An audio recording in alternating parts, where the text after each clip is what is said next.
Good afternoon, everybody. This is Jeff J. Brown in Shenzhen, China, for another China Rising Radio Sinoland podcast and article. This one is really laden with lots and lots of visuals and bunches of hyperlinks. So if you can get the article in front of you and listen and read while I do the podcast, it would be really much more meaningful. So let me take a sip of my green tea here. You know, if you have cancer, drink green tea. Don't want cancer, drink green tea. Want to get pregnant? Drink green tea. Don't want to get pregnant? Drink green tea. Chinese green tea. I tell you, it is the cure-all for everything. All right. Today's title is BRICS, as in B-R-I-C-S.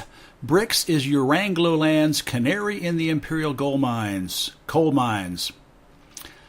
And there is a logo of the BRICS Summit that just took place in China, and with a tongue-in-cheek byline. Above the official logo of the big BRICS Summit held in Xiamen, China, September 3rd to the 5th, 2017.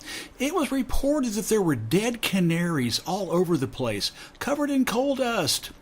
No official explanation has been provided, but Russian President Vladimir Putin and his Chinese homologue, Xi Jinping, were reported to be smiling from start to finish. All right, let's get serious. Here's the actual article. It was not so long ago that the world's headlines were different, very different. During the Cold War, 1945 to 1990, Washington orchestrated much of the world's media with an iron fist. The propaganda was symphonic and pedantic.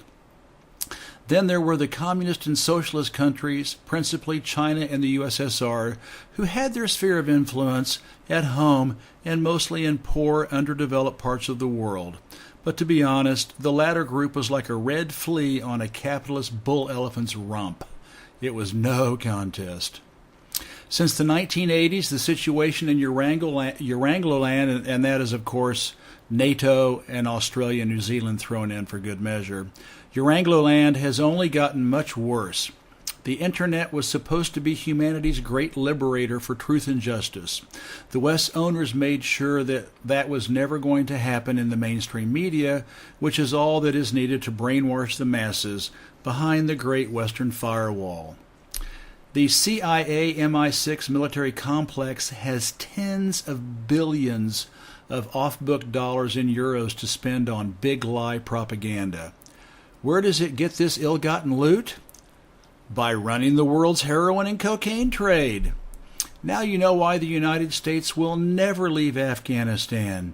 Before Uncle Sam illegally invaded and occupied that country in 2001, its annual opium production was only 600 metric tons per year, which satisfies global needs to manufacture painkillers, anesthetics, etc. How much is Eurangloland hauling out now to turn into heroin for its own citizens back home? Between 6,000 and 7,000 metric tons per year. Ditto all the American military planes flying in tons of Latin American cocaine to the United States. They don't call the CIA the Cocaine Importing Agency for nothing. It is a massive taxpayer-subsidized, organized criminal empire and a windfall for big Western banks to launder all those billions in drug money, not to mention the ever-expanding U.S. prison industry, which continues to harvest millions of poor and dark-skinned citizens like so much as caged chickens to be plucked. The whole simulacrum of, quote, Western democracy, end of quote, is rotten to the core as truckloads of drug money are used to bribe the executive, legislative, and judicial branches, high and low. There's a graph showing logarithmic prison population growth in the United States starting in the 1980s, and the byline says, America's multi-billion-dollar prison industrial complex is a direct beneficiary of the West's global drug empire. The number of prisoners is like dividends paid on stock shares. Business is good, brother, really good. It is not until you bitterly and humbly recognize the West for what it is a, quote, legal, end of quote, global mafia, that the way the world works finally starts to make sense. It hurts to admit it, but it is the manifest truth. Then there is all that dirty lucre for the mainstream media. Jeff Bezos of Amazon knows a government-subsidized gravy train when he sees one, and was happy to buy the Washington Post for $250 million. Due diligence? Are you shitting me? No need to bother in the mainstream media. Remember only a few years ago how Western newspapers weren't going to survive the internet age?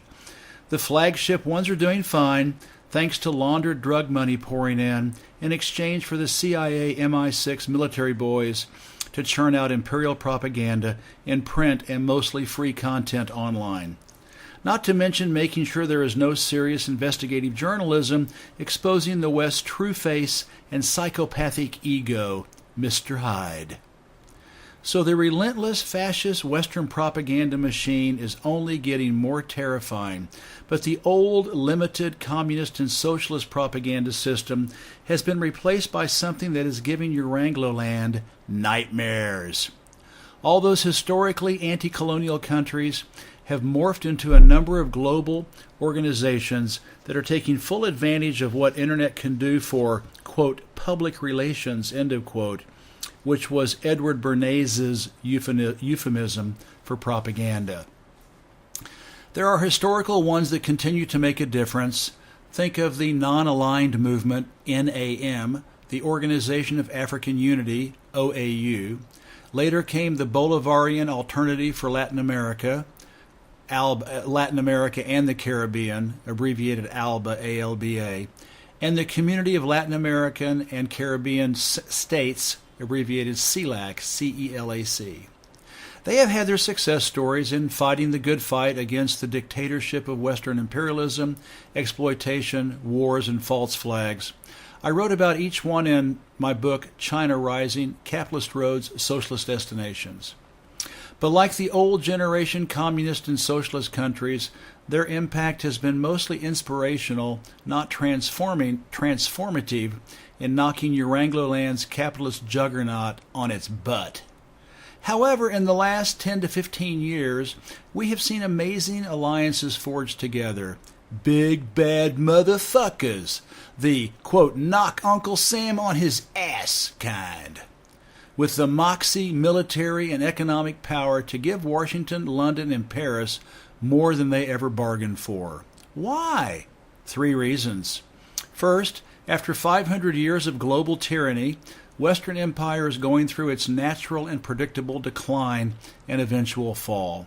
This has happened to every complex society since the beginning of sedentary civilization 8 to 10,000 years ago, which is explained very well in 2 complementary books, The Collapse of Complex Societies and Collapse, How Societies Choose to Fail. I synthesized their 2 theories in writing about China's 6 collapses in China is Communist, Damn It, Dawn of the Red Dynasty. Second, as the West slowly loses its dictatorial grip on planet Earth, its former colonies and ideological foes are filling the vacuum by growing exponentially in financial, economic, and military spheres.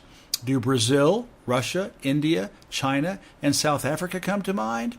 While barely acknowledged in the West as a group, you should know them under the acronym BRICS, B-R-I-C-S. This alliance started slowly in 2009 with great promise, meeting frequently, followed by non-stop multi-party consultations. Third, this and other multipolar alliances discussed below are giving Western empire complete fits since it has never been able to compete on a level playing field. Western countries thrive on parasiting and enslaving smaller, weaker countries that cannot fight back and defend their international rights and dignity. Eurangloland has never been put in a situation of having to compete mano a mano with rich, technologically and militarily advanced countries, in parentheses, the USSR lacked the rich element, end of parentheses. And BRICS and company together have all of this in spades. There's a BRICS logo and of the flags of the 5 countries and the byline says, "No Eurangloland, red, white, and blue, nor blue and gold to be found here." Going on, in 2015, BRICS created an International Monetary Fund, IMF, competitor by establishing an emergency loan fund with a whopping $100 billion kitty, which is not exactly chump change. Then, to compete against the West's World Bank, WB, BRICS created its own new development bank, abbreviated NDB. It too has deep pockets rivaling the World Bank with $100 billion in capital. The BRICS alliance could not be more timely, as China and Russia are promoting like dervishes their complementary Belt and Road Initiative, BRI, and Eurasian Economic Union, EAEU, respectively.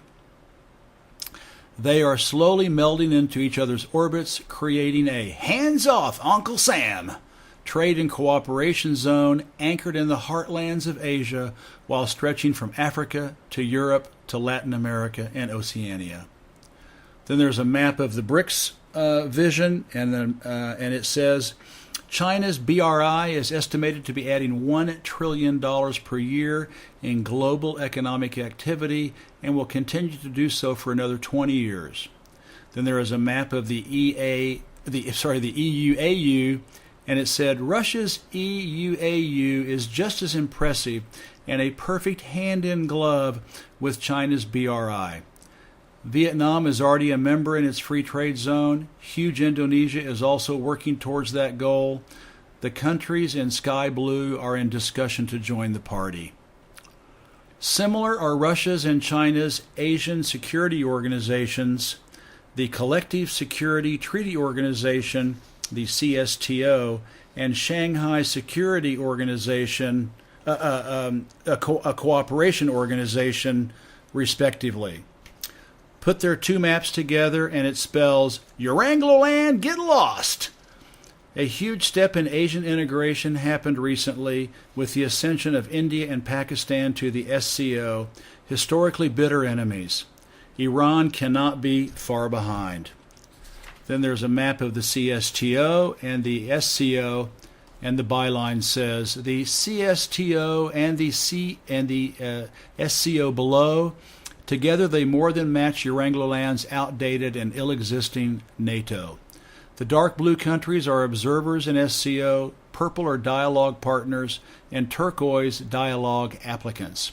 Lime green are supposedly disputed territories, according to the West. These four organizations, with the BRI being more of a long-term developmental vision than an edifice, are not window dressing, but a collective colossus that is active, dynamic, communicating, and co-sharing ideas, information, and concrete development. In the years to come, they will harmonize and synthesize into a massive power block to keep the predatory imperial West out of Asia. What is most encouraging about all this are three recent developments which show the tremendous resilience of these alliances. First was the illegal and Western-backed deposition of former Brazilian President Dilma Rousseff. She was replaced by a Wall Street hack and vulture step-and-fetch-it, Michel Temer. His criminality and greed make Western leaders look like saints, which is hard to do. Not only did it give Brazil a humiliating black eye around the world, many people were saying BRICS was doomed since there was now a slash-and-burn capitalist crook running one of the world's biggest countries and economies. But it didn't turn out that way. Temer came to the latest BRICS Summit, which just happened in Xiamen, China. Eyeing that $200 billion in the BRICS banks probably didn't hurt. It also suggests that a BRICS administrative hierarchy is already in place in the halls of government, and Brazil's capitalist owners want it for their own enrichment. Business is business. Second was the recent border skirmish that has been vexing India and China just days after India joined the SCO. There is lots of speculation that pro-Western anti-SCO elements in the Indian military instigated it in hopes of getting the Chinese to attack, to then justify pulling back out of the SCO. But for 2 months, Baba Beijing was cool like Zen, man. As in the U.S., India has a very corrupt and dysfunctional Western democracy, which includes the army not really being under the full control of the commander-in-chief. So Indian Prime Minister Narendra Modi and Chinese President Xi Jinping got on the phone and got it resolved right before the BRICS Summit this week. Both sides claim victory for domestic consumption, and it is now back to affairs as usual. Again, business is business, and the vast majority of BRICS citizens love its peaceful, hopeful vision and infrastructure development. Third, right as the BRICS Summit was supposed to begin, DPRK, also known as North Korea, set off an underground hydrogen bomb and announced that it now had an ICBM to send it as far as the USA. Western media, mainstream media, tried to portray it as a, quote, slap in the face of Xi Jinping, end of quote, by DPRK leader Kim Jong-un. On the contrary, I suspect the detonation was planned at that time by Russia and China so that the BRICS Summit would have to deal with it, and that is exactly what happened. Putin and Xi announced that they were going to take care of it, and thus BRICS took ownership of the issue, further isolating America. As a result, the Russians are now working with the North and South Koreans to meet next month in St. Petersburg, which is the last thing Uncle Sam wants, any détente across the 38th parallel that would threaten the U.S.'s raison d'etre to keep 30,000 troops and occupy 9 military bases in the South, which house undeclared nuclear warheads. To pave the way for this meeting to happen, Korean President Moon Jae-in just met yesterday with Mr. Putin at the Eastern Economic Forum in Vladivostok, Russia, which followed right on the heels of the Xiamen BRICS Summit. While America threatens war on China's and Russia's borders, these latter leaders are seeking peaceful resolution. The irony that America's act would also vaporize its poodle ally, South Korea, cannot be lost on the latter's 50 million occupied citizens. It's called racism, pure and simple.